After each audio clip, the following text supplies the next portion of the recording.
Everybody. Whether you're watching us live on LinkedIn, YouTube, Twitter, Facebook, wherever you may be viewing this, or if you're viewing the recorded version, the replay, as the kids say, I think. Thank you for tuning in.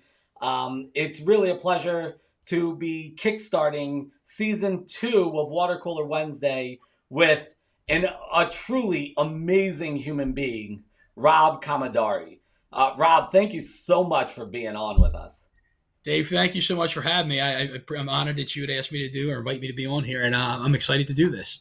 Yeah, so who is Rob? I think that's a more complicated question than what I ask about most guests, because Rob is constantly growing and constantly developing and becoming, he's sort of leveling up consistently. And if I had to tell you who Rob is, I feel like that's who you are, which makes it hard to put your finger on who you are.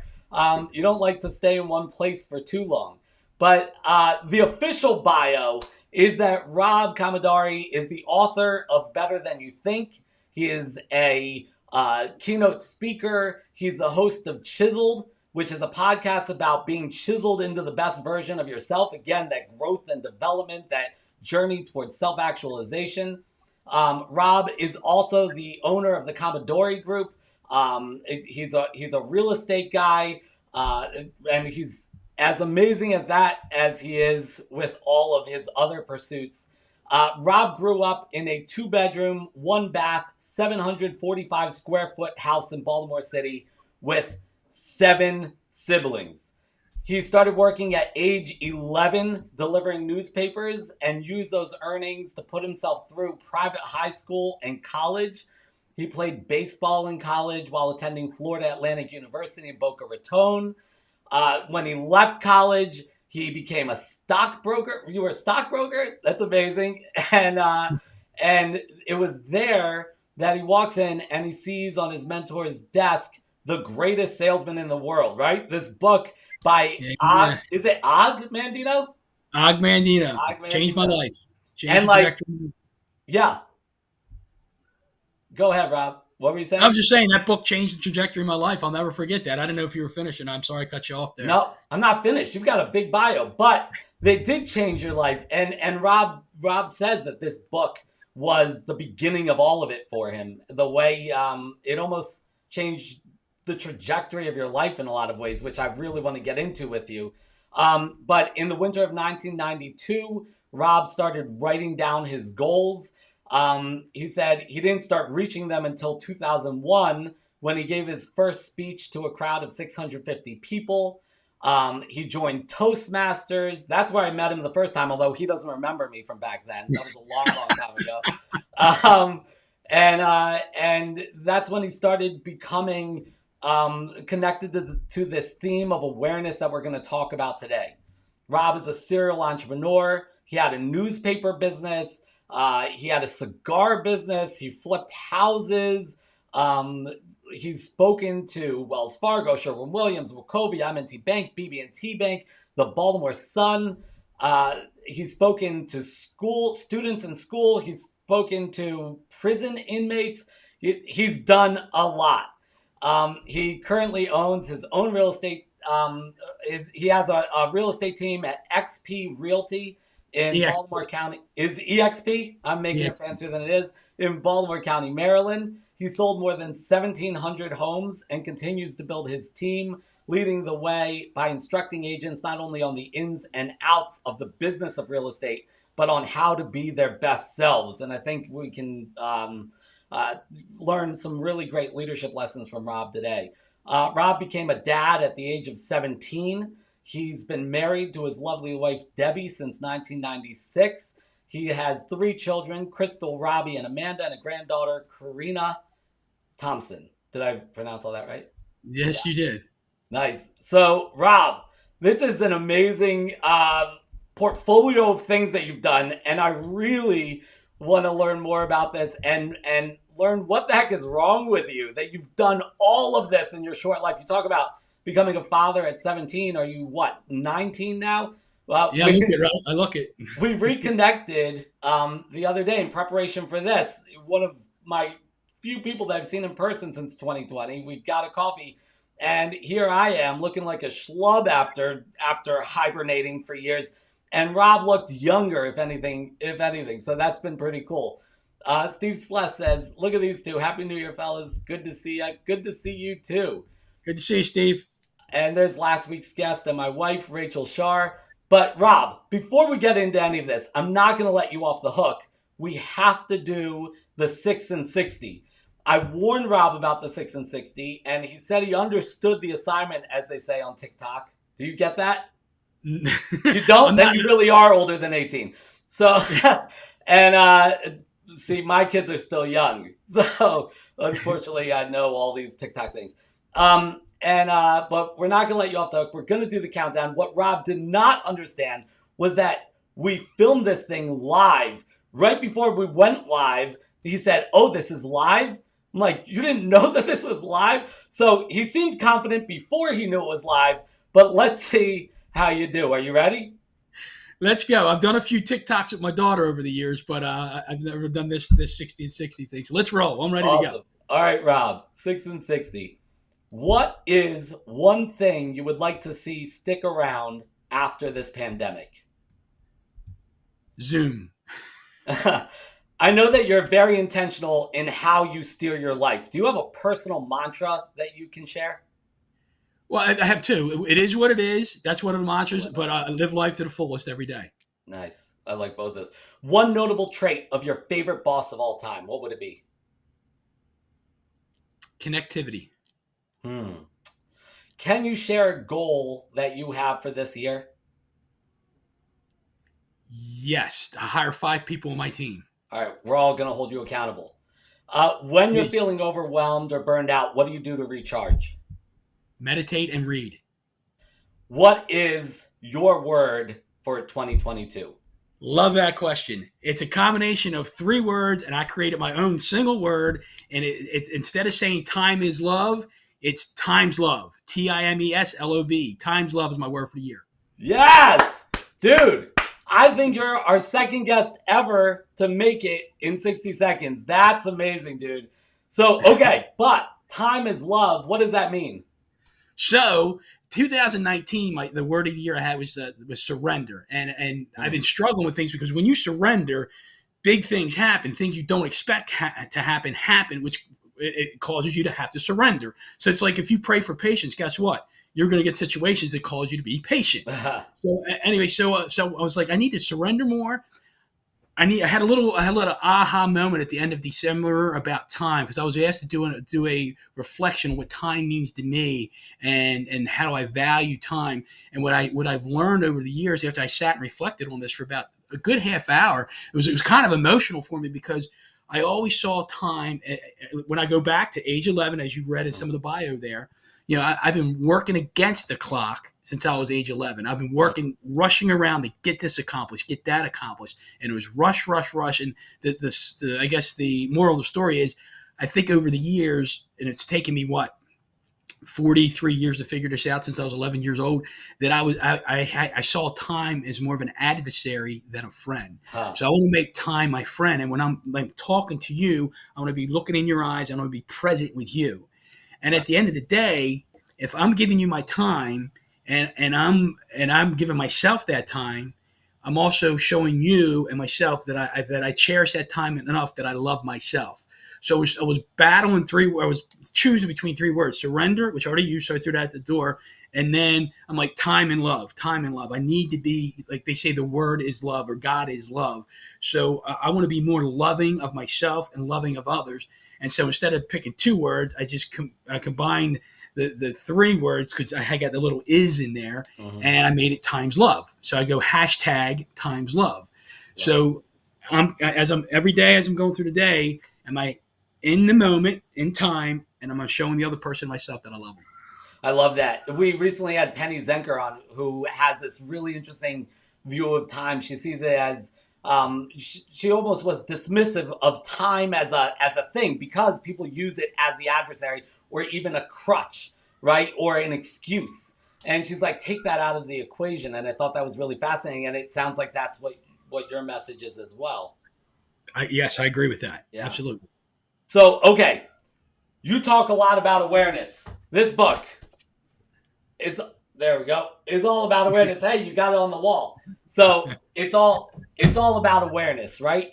So I think we have to start this thing by defining awareness. So let me just take you back to, it was July of 1990. I just graduated from college. I was done taking tests. I even thought I was going to take the master's program. What's it, the GMAT, to get into graduate school? Yeah. And I remember I was sitting in the room taking the test. I'm like, you know what? I'm done. No more tests. No more reading. No more books. I'm done. And so I went out and got a job, and I was working as a stockbroker at Hibbert Brown and Company in North Palm Beach, Florida. And I came in one morning, and I'm like, I've never really sold anything before. I came in one morning, and this guy that I worked with, like, we were in cubicles, and he was right next to me. I was the first one in every morning because I had to drive to work every day 45 minutes in a 1978 Ford LTD2 with no air conditioning in Florida. So I would drive in shorts and a t-shirt, and I come and I put my shirt and tie on when I got there. And but I came in one morning and I looked over the cubicles. I was the first one in, and he's got this book on his desk. It was called The Greatest Salesman in the World by Og Mandino. And I'm like, man, I've never sold anything before. I probably need to learn how to sell. And at the time, I didn't know that book was more than just selling. It was about life. And so he asked him if I could borrow the book that night. I picked it up. I read it. And David, since July of 1990, I've probably read 1,000 books now. And I believe everything, awareness, or everything starts with awareness, or awareness is the foundation of everything. Everything you do, want, be, have, how you want to grow, you got to have awareness. And so how do you define awareness? To me, it's more like it's an enlightenment. It's an awakening. It's an aha moment, so to speak. And when you become aware of something, well, like I can't use the word in the definition, right? When you become exposed to something, or you become enlightened with an idea, a thought, a meaning, an experience, these are all ways that you can increase your awareness. I'm reading something and all of a sudden, oh, I get that. I got it. That's an awareness moment. I had an experience, or I learned a lesson. Bang, an awareness moment. And I think as you go along in time, you have these awarenesses more frequently, and you get things quicker, and you understand that there's a lesson or a reason behind something that just happened. And if I could give you a quick example of something that just happened in September to me. Yeah, please. We went to, I'm in a mastermind group, and we've been doing it for 10 years, and we're doing a 10-year celebration. So we decided to drive out to, we flew out to Vegas to watch the Ravens and the Raiders play, but then we drove to the Grand Canyon. I'd never been to the Grand Canyon before. So we pull up and park, and we walk up to the Grand Canyon, and whoever's seen it, I think would agree with what I'm getting ready to say.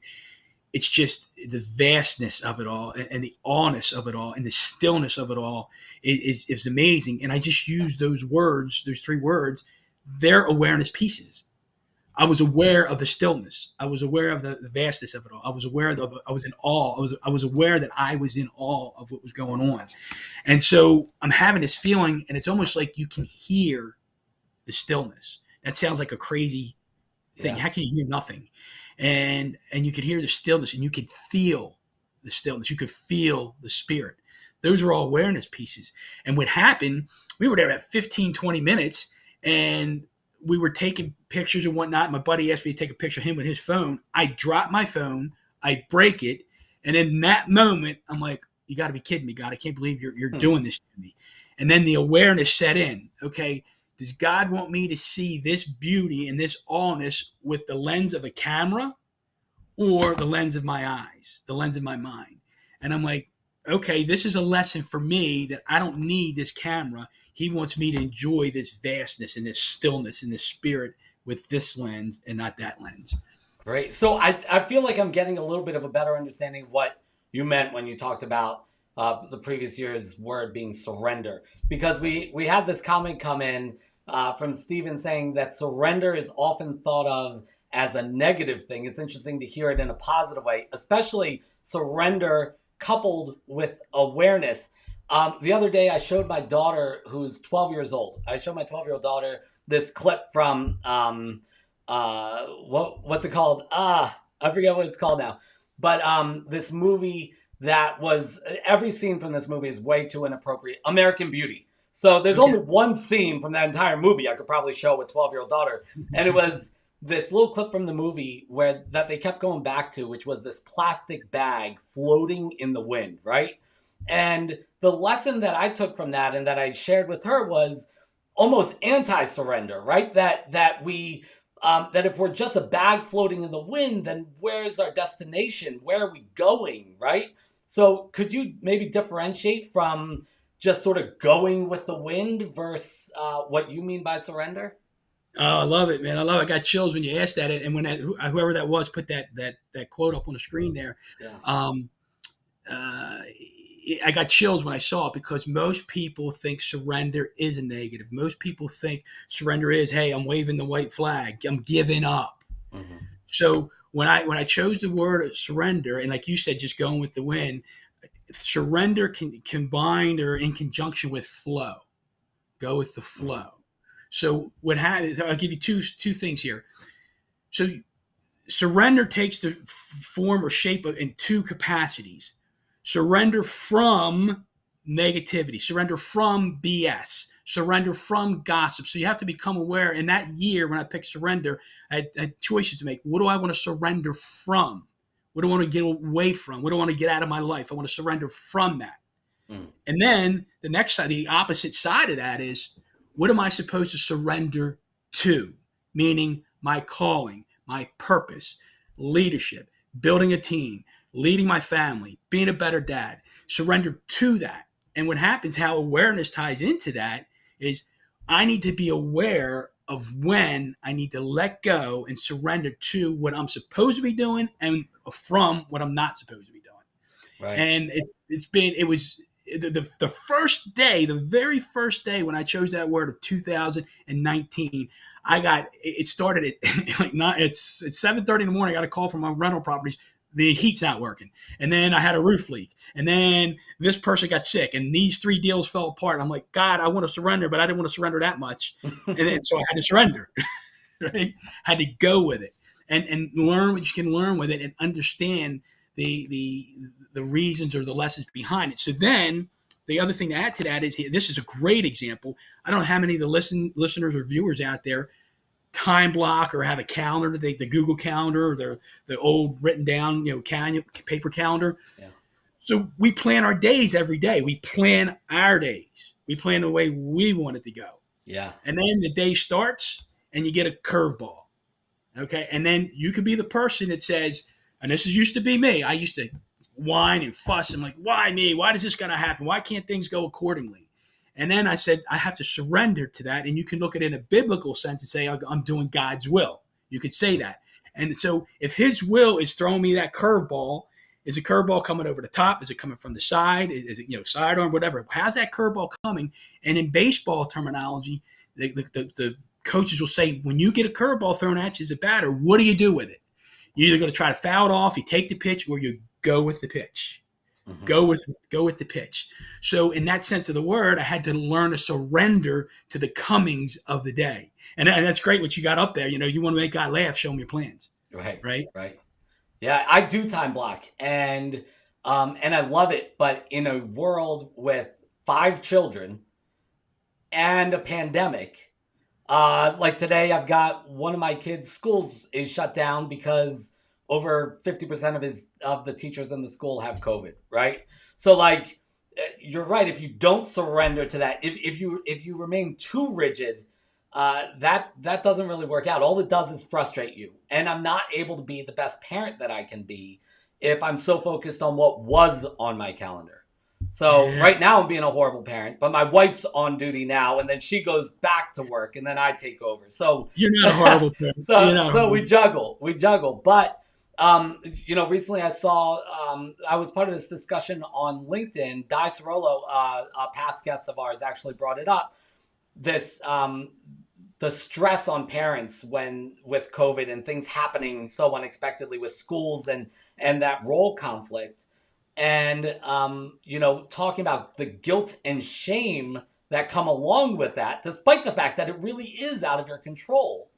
So what I'm hearing is that what you're talking about surrendering, you're talking about understanding, like taking charge of what's in your control, but also learning, and that's the awareness piece, I guess, right? From the things that happen despite your plans. Is that kind of Yeah, yeah, and I want people to see surrender because so many people again think it's a weakness. Surrender is surrendering and going with the pitch is more of a sign of strength than it is of weakness. It's your ability to adapt, your ability to say, "Okay, I'm not supposed to be doing what I thought I wanted to do right now. I'm supposed to be doing this," and recognizing that is an awareness. yeah. Flat out, flat. It's bottom line. It's an awareness.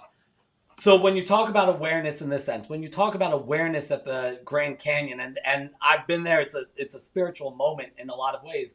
But to be able to, in your case, accidentally put your phone down, right? But to be able to stop and pause is so powerful. But it seems like not enough of us actually do this. We don't bring awareness into our lives. Is this a rare commodity to have this level of awareness? And if so, why? What stands in the way of us doing this, of us committing to being more aware? So the first thing you said was, is it a rare commodity? And I think it's a rare practice because it's available to everybody. Mm, There's no shortage of yeah. awareness. It's abundance, right? You can have as much awareness as you want in your life if you practice awareness. How do you practice awareness? Through logging in your experiences, maybe from reading, from studying, from meditation. And one of the things that really set me on another trajectory aside from the book was when I started working on what's called contemplative prayer. So called a Catholic form of meditation, if you will. Hmm. And what it is getting quiet, getting your mind quiet. And I did it every day for 6 years. I would do it. And I got away from it. Now I'm back into it again. And what happens is, people say 50, 60, 75,000 the thoughts going through your mind every day. That's a lot of noise, right? That's a lot of noise. So how do you quiet that down? Well, if you've never done meditation before, you're not going to sit down today and meditate for 20 minutes and get through it. You're not, because you haven't done it. You got to practice it. And you got to build up to a certain time that you so desire. So when you sit there and you meditate and you try to think of nothing, now to think about what I just said, think of nothing, Right. you're thinking, right? You're thinking. So how do you think no thoughts? And it's some people say it's a matter of breathing, taking deep breaths in and out. And what I use is a word. It's called a centering word. It's called peace. So I'll sit there and try to quiet my mind and take deep breaths. And every time a thought comes to mind, I say the word peace, peace, peace, peace. And I don't actually say it. It's just Right. it's there. And I don't even want to say think it because you're not supposed to think. But Right. eventually, you can get to a place of nothingness. And what that does, it clears out the noise and it straightens out all the kinks, all the wires that are kinked. It straightens them out. And now you have pathways for clearer thought to enter your mind, for clearer ideas, for more awarenesses, to more things to understand, to become aware of. Does that make sense? I mean, I know it's Wow, deep. that's really I know it's deep. it's really wise, and William said the quieter you become, the less noise you have in your life, which is a struggle of mine because I'm not quiet by nature, but Plus um, 5 kids. right. So, but yeah, it does make sense. So I was wondering if you could talk to us a little bit about, we have a theme here at Illuminate this month about the power of subtle speech. And that theme has been running through because I knew we didn't prep beforehand. I don't give away the questions for the 6 and 60 beforehand, no matter how much you beg me. No, he didn't beg me. No, no, no. But I knew that you would have a mantra, and you ended up having two, right? I knew you'd have a word for the year, because I just know that this stuff, no pun intended, speaks to you. And then you're talking about your thoughts, saying peace, peace, peace. How important are our words, like that our self talk, our actual speech? How important does that come into play with our inevitable thoughts and behaviors, and inevitably, with our future and our destiny? I think a lot of it, Dave, comes down to one the environment that we're brought up in. It can be a part of it. The stuff that we listen to and read along the way, because or you put negative stuff in or positive stuff in. I just had a conversation with a guy that works with me this morning, and I asked him this question because if like we're in a real estate business and we call a client and they don't call us back day one, and day two they didn't call us back, day three they call us back again. Oh my God, they're firing me. They're not working with me anymore. It's the story that we tell ourselves. Because in general, we want to go to that negative thing because it's so easy to do. Let's go negative. Okay, they're firing me. Okay, they don't want to work with me anymore. Oh, okay, I'm not good enough. It's so easy to do that because it's harder to stay on that positive wavelength. It's so hard to stay there. So I asked him the question, and you may have heard this before, Dave. I said, Andrew, if there was a battle going on between the positive dog and the negative dog, who do you think's going to win? The positive dog? Well, the negative dog is going to be angrier. But the answer to the question is the one you feed the most. Oh, I like it. Yeah. Think about it. So it's funny, but it's the one we feed the most. So if I feed that negativity over and over and over again, of course the negativity is going to win. If I feed the positive over and over and over, I strengthen that positivity muscle and it's going to win. And I totally believe that. So what words do we say to ourselves? How important is that? I think it's really important because we've heard the word self-sabotage, right? And yeah, for sure. The negative self-talk that we use, we're self-sabotaging our own lives. We're self-sabotaging our own minds. If we say, and look, I'm guilty of this, Dave. I'm guilty because, that you talked about the podcast early on, Chiseled. I called it. I got this revelation, if you will, was while I was meditating. It was a spiritual event to do this podcast, Chiseled, because we're all a work in progress. We're all work in progress. You're a work in progress. I'm a work in progress. We're going to continue to be a work in progress. So if I continue to have these negative thoughts in my head all the time, I'm not going to be who I'm supposed to be. I'm not going to be that brilliant star that God created me to be, or that brilliant light. I'm not going to be that because I'm so busy beating myself up. And we've all heard, I'm assuming everybody's heard, if you let somebody talk to you the way you talk to yourself, how would you respond to them? Would you let that happen? Right.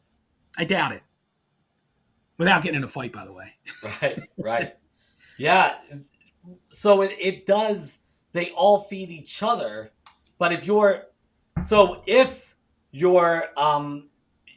you allow your talk to be fed by your thoughts, in my experience, you're in a lot of trouble, right? But so you got to start with the talk, even if you don't really feel it. You sort of have to have the mantra that you're basically convincing yourself of these things, right? I mean, that's what you're doing. You're talking it into action. Yeah, and part of this is too, Dave. It's like when you become aware that you have a negative thought coming into your mind, or you have a insecurity that comes into play. Like this is what I do. If I'm getting ready to do a presentation, or I'm walking into a door for an appointment to list a house for sale, or whatever, I just got something I'm getting ready to do, and all of a sudden I have all these insecurities start welling up inside of me. And let's face it, we all have insecurities. For sure. If anybody says they don't have insecurities, they haven't looked in the mirror yet. Right? Think about it. Why do we have mirrors? Because we want to look good before we leave. Because we're insecure about how we present ourselves, or we look to other people. But anyway, that's a fun thing there. But God, I shouldn't have went off. I lost my train of thought. Where were we just? But we all have these insecurities. So when we have a negative thought, you were about to say, what do we have to do? Yeah. Thanks for bringing me back on track there. See, I try to be funny and I lose my train of thought. You're just testing whether I'm listening. Yeah, that's it. I can tell you that and lie, right? So when I have these insecurities or these negative thoughts coming to mind, this is how I coach myself. I'll say, Mr. Insecurity or Little Robbie, I know you're there. Thanks for stopping by and letting me know. And now you can leave. That's how I coach myself. Yeah. Thanks for stopping by. Appreciate you letting me know you're there. Now you can leave. I like that. Yeah. So what you're doing is you're recognizing that it's there. You're not trying to quiet it down and just like avoid it, because then it's just going to keep popping back up, right? Right. It's there. It's going to come. Yeah. So, okay. So here's what I know about you.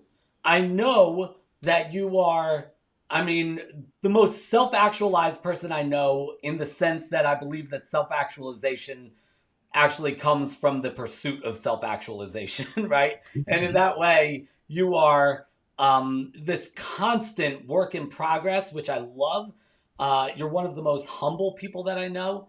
And despite all of the life you've lived and all of the experience and successes and things like that, when you and I are talking, every stupid thing I say, you'll like, yeah, tell me more about that. And you're really looking to learn almost from every encounter you have with people. That's my impression.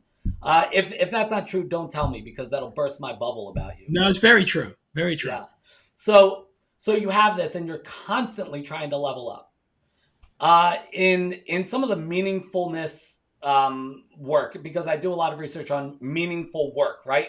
So in the work on meaningfulness within psychology, defining what that is, there's one scale that basically says that meaningfulness comes at the intersection of being and doing.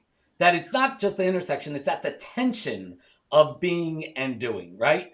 And being in this sense is all of the type of reflection and reading and planning and going to Vegas with your mastermind and things like that. And then you got to get down to brass taxes and do this stuff. How do you strike a balance there? Is that a difficulty? Is there a trick to it? How do you not get so engrossed in just the doing, or so engrossed in just the being, but instead welcome that tension? Well, that's a tough and that's a good deep question. So the first thing I'll answer is, you use the word. How do you find the balance in that? Yeah. And I like, when I hear that word, I think of the word balancing. And some people say, I want to live a balanced life. So there's a difference between the ed and the ing, right? Yeah. You are never balanced, and if Right. you are, it is a millisecond, right? So you're always balancing, like the Right. person on the surfboard. They're always balancing, right? Mhm. They're always doing that.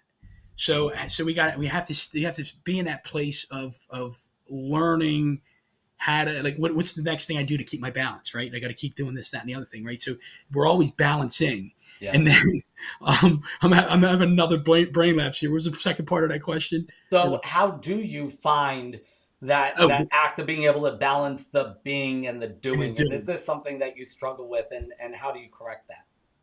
I struggle with it big time, because it's like, okay, I can meditate, I can read, I can have this awareness. I can, like, okay, I know I need to do this. I know I need to say this. I know I need to act on this. I know I need to do it.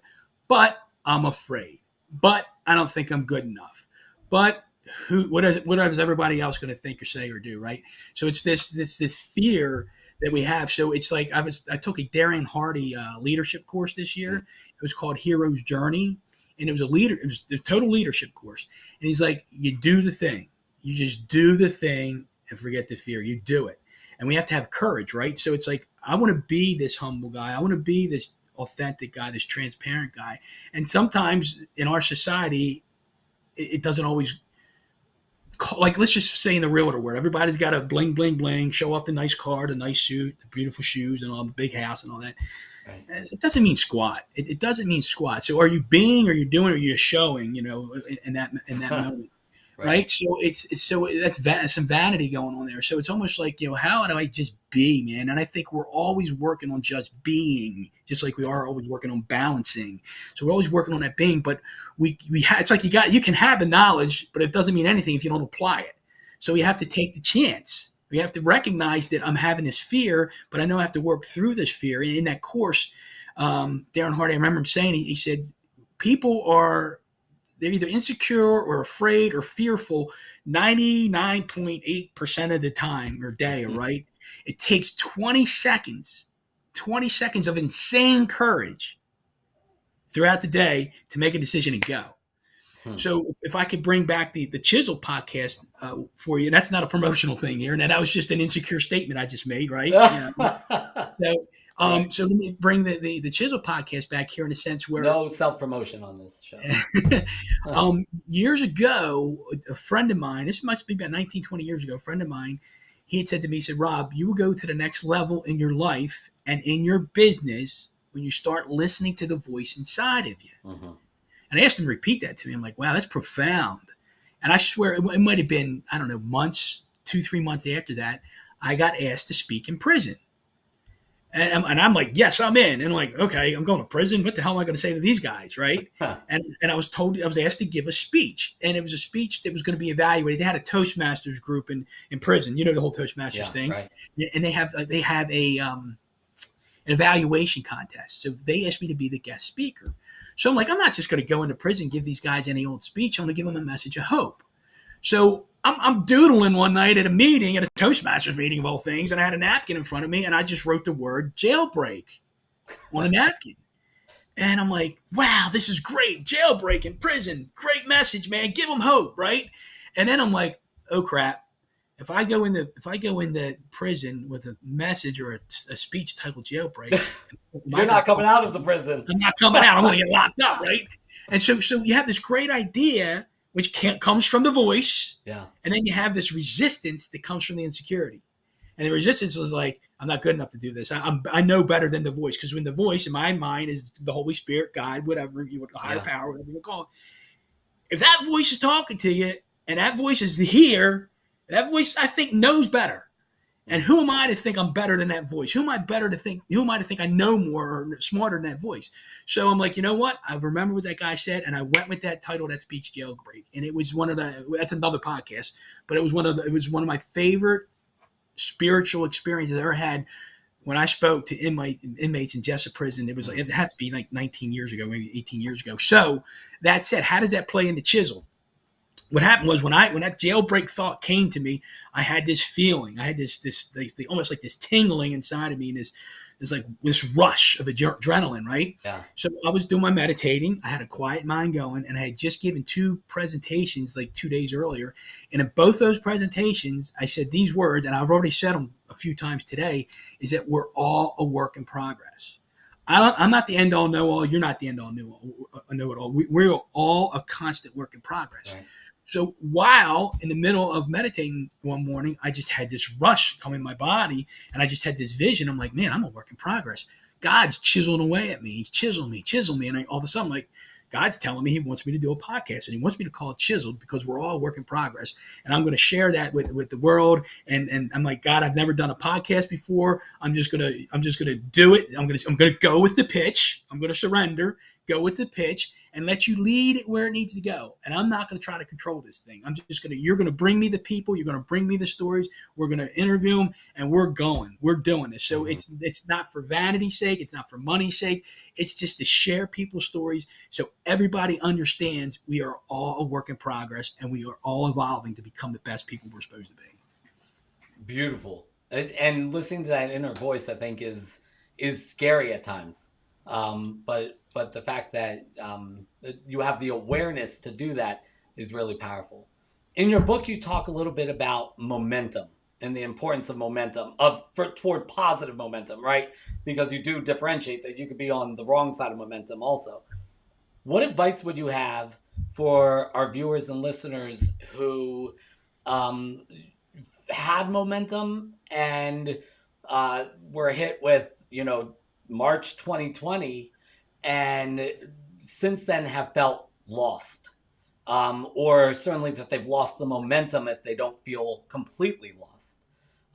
How can you regain that? How can you find it again and then build up the momentum again? So I mentioned a book in there, and I can't remember the name of the book. It's a Japanese philosophy, but it's about doing one small thing at a time. So if you had a lot of momentum going into the epidemic, and now we've lost all this momentum, and you're like, oh man, where do I go now? I lost my job, or I lost a sibling, a family member, whatnot, and I'm down in the dumps. It's like there's a story in the book is about this woman. She was overweight, and she needed to get in shape. And all the suggestion was okay, if you never worked out, you never ran, you never walked, just stand on the treadmill for a minute. Just stand on it. Mm-hmm. And tomorrow, just walk for a minute. The next day, walk for 3 minutes. Walk for 5 minutes. Next thing you know, whether it's a week or a month, or 3 months down the road, now just jog for a minute. Jog for 2 minutes. Just so it's one small thing at a time. And it all comes down to, I'll mention him again, Darren Hardy's got the book. It's called The Compound Effect. It's a Mhm. compounding effect. And that's how momentum is created. And that's how it's sustained by just keep doing one small thing, one building block on top of the other, on top of the other, on top of the other. And Dave, as I'm sitting here talking to you, I'm in my mind, in the back of my mind, there's an insecurity that's saying right now, Rob, you're telling people to do things that you don't always do because I am a work in progress as well. Yeah. And you are, and we all know the things that we have to do or should do, but do we do them? And the thing is, we probably don't do them out of fear.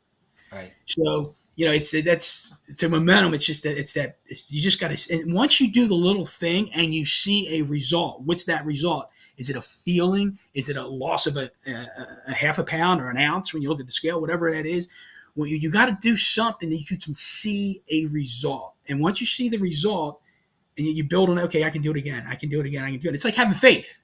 Think about it. Faith. Mhm. How do you build momentum in faith? Right. You take one leap of faith at a time, and it can be a leap in a small, not like, oh, I'm going to go from being a real estate agent and quit my job, quit my business, and be an author tomorrow. That's a big leap of faith. But if I transition to, okay, I'm going to give some of my business away, and I'm going to work every day on doing something towards a writing or speaking career. And then you get confidence. Because once you see something happen, I'll make a call. Hey, Dave, anybody's looking for a speaker? Yeah, Rob, I got somebody. Oh, great, man. I made a call. And David, he don't know anybody right now, but he might know somebody a year from now. But it's just getting positive, I guess, feedback or positive reinforcement from the activities you do. But it's just small activities you do one at a time. The compound effect is huge. Yeah, yeah, and I know in the realm of burnout, taking that little small step also gives you a sense of control over your life because it burnout partially comes from this loss of that sense of control. And so when you can just take control, even if it's just standing on the treadmill, like you said, you're doing something and you're successful in that tiny goal, but it starts to bleed into other parts of your life and to grow. And I love everything you just said there. Now, so we had a comment come in that wow, thank you for sharing your faith. It's refreshing. And Juanita's right. It is refreshing. You're a very spiritual person. You're also a very religious person.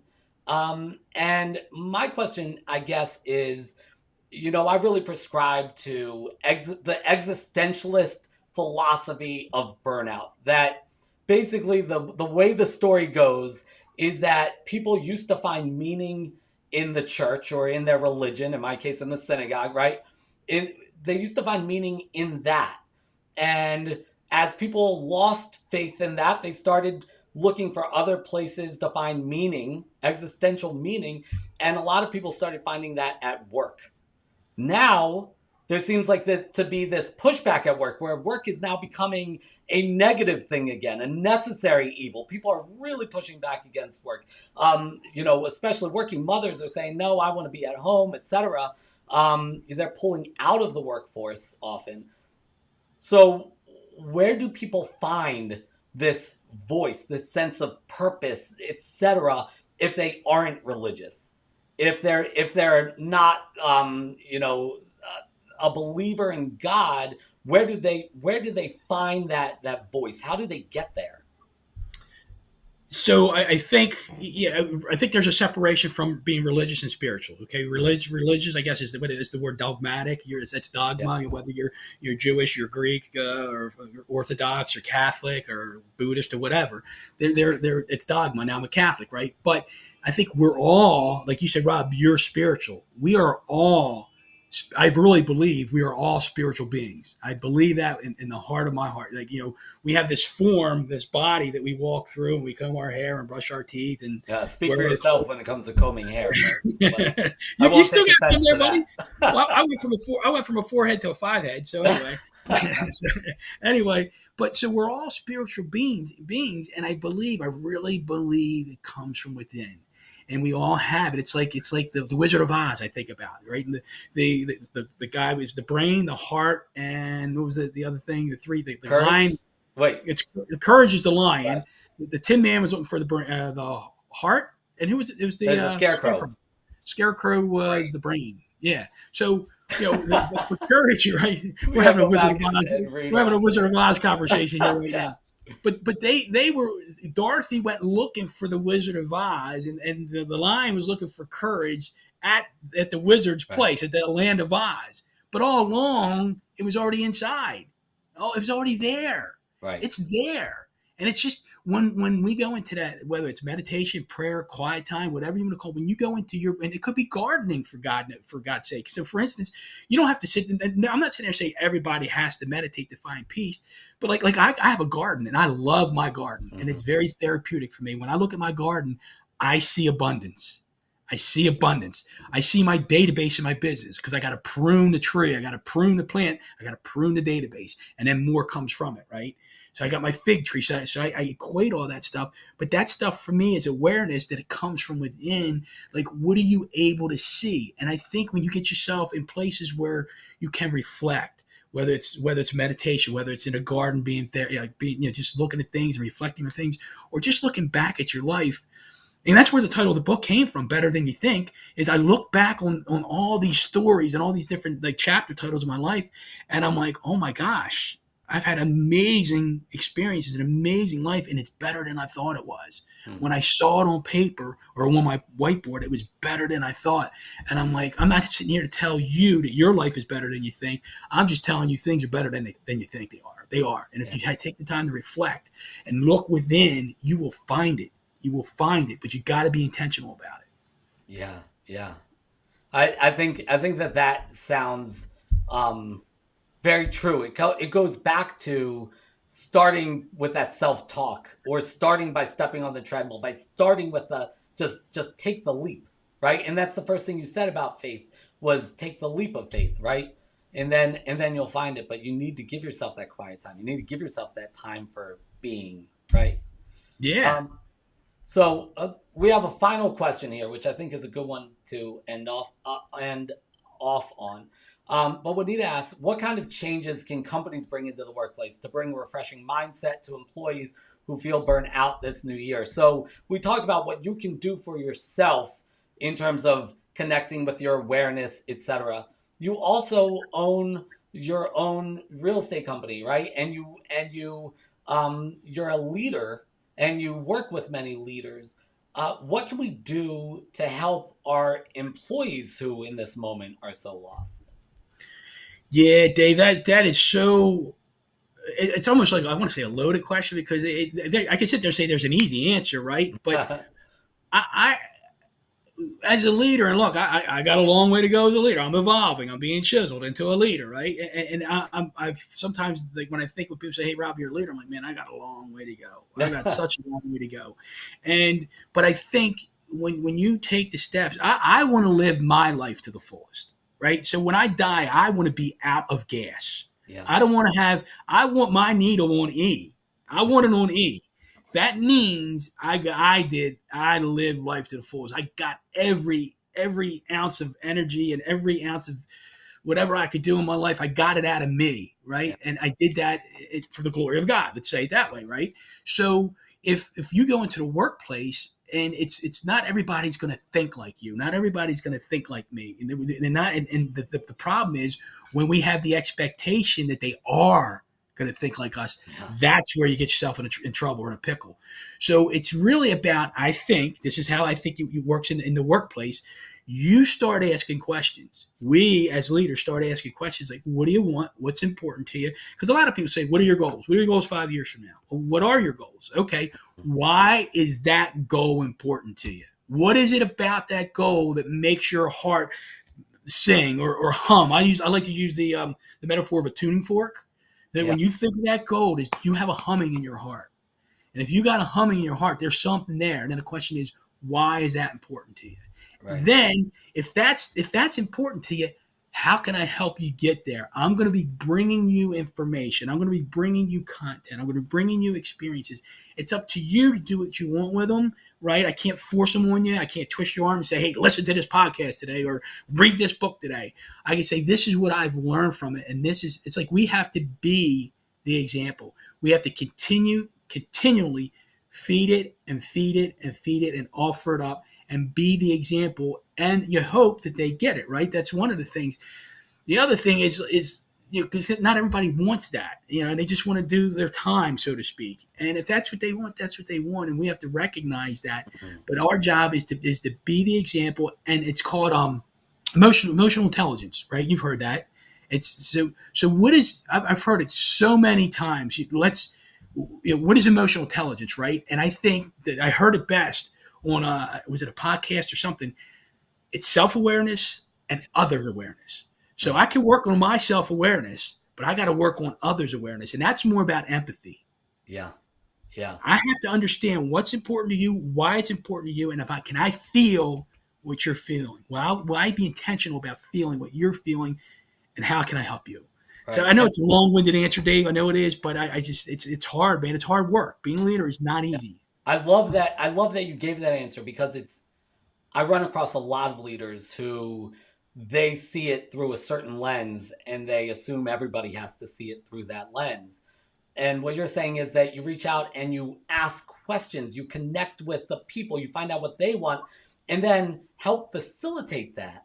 Because maybe they're looking for meaningfulness from work, and maybe they're looking to help, with the bills at home, and that's enough for them. And they've got an avocation that they like. They love hiking or whatever. And there's nothing to do with what you do at work, but there's some way that you can help them facilitate it. And I absolutely love that perspective. And it also makes me think back to the other piece of mentorship and being a role model. That first experience you had finding that Og Mandini book, right, on your boss's desk. I think that's pretty cool, because if you're tuned in, you might attract more people who are tuned in, and they could learn from you without you having to preach. Right. So you be the example. Right. Yeah, exactly. So, Rob, how can we get in touch with you? First of all, I got to let everybody know that if you lift your phone up and hover over that QR code, unless you're listening to the podcast, there's no QR code, put your phone down. But if you lift over that QR code, that will take people to your speaking and author website. You also have a real estate website. How else can people get in touch with you? Well, email me. The speaker website is rob at robcommodariauthor.com. The real estate website is rob at talktorob.com. And then my phone number, people can call me. I don't care. It's 410-262-7396. 410-262-7396. I'd love to talk this stuff. I know I can, my insecurity right now, I know I can talk a little too, I can be long-winded. I get that. But it's the passion I have behind it. It's the passion in the heart. Well, that makes two of us long-winded guys. But you are truly inspirational, and the wisdom that somebody picks up from dedicating their life to personal growth can't be matched. And so I think that people really need to reach out to you, if not only for mentorship or whatnot, but certainly if they need a speaker or a house, then they should do that as well. But I want to invite everybody to next time's water cooler. We're now doing these twice a month as opposed to every week, so that we have a little bit more time to ruminate off each topic and really think about the lessons learned. January 19th, we have the privilege of having Dr. Valerie James, the CEO of Unsugarcoated and Microaggression Scientist, talking about recognizing and avoiding microaggressions at work. This is staying with our theme of the power of subtle talk, where Rob talked a lot about self-talk. Dr. Val is going to talk about the power our words have on others and why we need to be so careful with managing our own biases and our language and assumptions that we make about others. Rob, thank you. Thank you all for tuning in for the first Water Cooler Wednesday of our second season. This has been an absolute treat. Rob, leave us with some homework. What can we do today to become to get us closer down that path of self-actualization and awareness? Wow, No, that's right. No pressure with that. no. There's. I'm going to give you two things. One, just if you're not doing any quiet time, just sit for a minute. Just sit for 1 minute. If you can, if you need a timer to do that because you can't sit still for a minute, then use a timer. Use it on your phone. Just sit for a minute and just breathe in and out and say one word over and over. Just try not to think of anything and just relax. Totally relax yourself and breathe into your chair or into the ground, whatever. Do that. The other thing, I'm looking, David. I'm looking. I got this whiteboard in my office. Is how the book evolved, and it's got the 16 one-word chapter titles here, and I got a bunch of stories under each chapter title.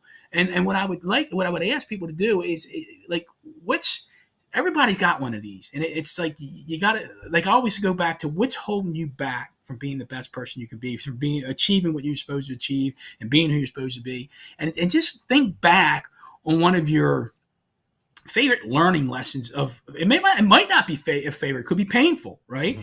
And think of think of stories in your life, and think of one story that stands out and a lesson you learn from it. And if you just want to stay to the positive side, feel free to do that. You don't have to go to the painful side, but because it's there, and we learn a lot of lessons from pain. But think of a story, a really cool story in your life that you learn a lesson from, and then think how you can apply that story to other areas in your life.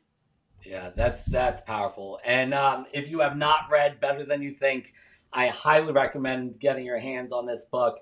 If you heard in the promo video that we shot for this, I told everybody about me reading the story about playing catch with your dad, which we don't have time to go into now, so they'll have to read the book for that. But I remember sitting there with the book, trying to read that vignette to my kids, and not being able to get through it without tearing up. And I haven't lived that down. They laugh at me every time I cry, I guess. It's a tough house, but I'm outnumbered. But really, really powerful stories, and you can tell that you dug deep for this book, and that it almost seemed like it was cathartic for you. And the reader definitely feels that too, and shares the experience in a lot of ways. And that's what I want to happen. I want that to happen. And Dave, look, I struggle. When I struggle, I'm like, maybe it's time for me to read about me. Yeah. Yeah. And thank you for always being so honest about your struggles. That is truly refreshing. Thank you. Thank you all again for tuning in. If you're watching the replay, please leave your comments and questions. We'll continue to monitor those. You can find the video on LinkedIn or YouTube or our website, I believe, or it might not be up there just yet. But you can definitely find us. We'll be posting links to find the replay. Please make sure to leave a note for us, for me, for Rob. And we look forward to hearing from you. Thank you so much, Dave. I appreciate it. It was an honor to do this, and it was a pleasure. You got my juices flowing again. Thank you.